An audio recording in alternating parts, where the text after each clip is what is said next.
This is the story of a boy, no older than your son, whose courage defied empires, and whose faith cracked a kingdom. In a kingdom ruled by darkness and sorcery, a young boy is summoned from his village. The king's sorcerer is growing old, and the boy is chosen to be his apprentice. But on the road to the palace, something divine intervenes. A monk, hidden deep in the woods, calls him in.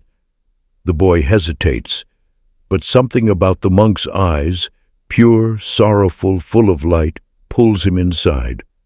Voice of the monk, soft, grave. The truth is not what your king shows you. It is what your soul is whispering. Curiosity is sparked inside the boy, and so a double life begins. By day the boy sits with the sorcerer, learning magic, illusions, and lies. By evening he rushes through forest paths to sit at the feet of the monk, where he learns about Allah, truth, patience, and the price of belief. With time, his heart is torn. Which is the truth, magic or faith? One day, a beast blocks the town's road. The boy lifts a stone and cries out, "If what the monk teaches me is true, then let this beast die by my hand, by Allah's will." He throws. The crowd watches, silence, then a roar, then a lifeless beast. Suddenly the boy is no longer just a boy. He heals the blind, he cures the leper, he speaks words that pierce hardened hearts. The talks begin. Who is he? How can he heal? He must be from Allah. But the king hears too, and the king does not forgive miracles. It is taboo.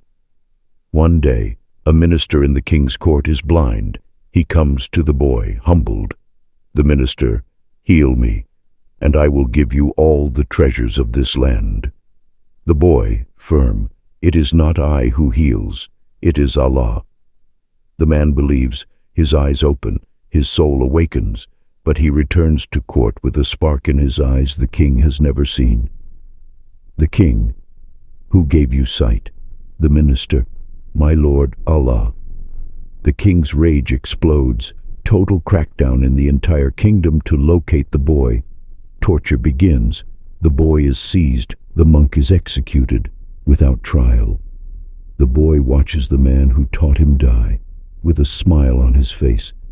Monk's final whisper, "You are the light now." The king tries to kill the boy. First he's thrown to the top of a mountain.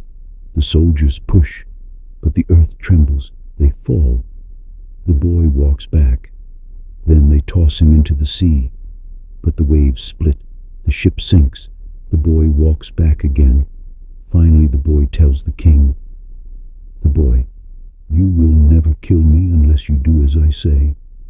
Gather the people, tie me to a tree, take an arrow from my quiver and say, 'In the name of Allah, the Lord of the boy,' then shoot me." The king, desperate, agrees.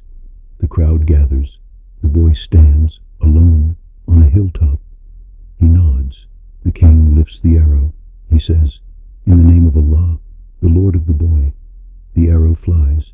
The boy smiles. He then falls, taking his last breath.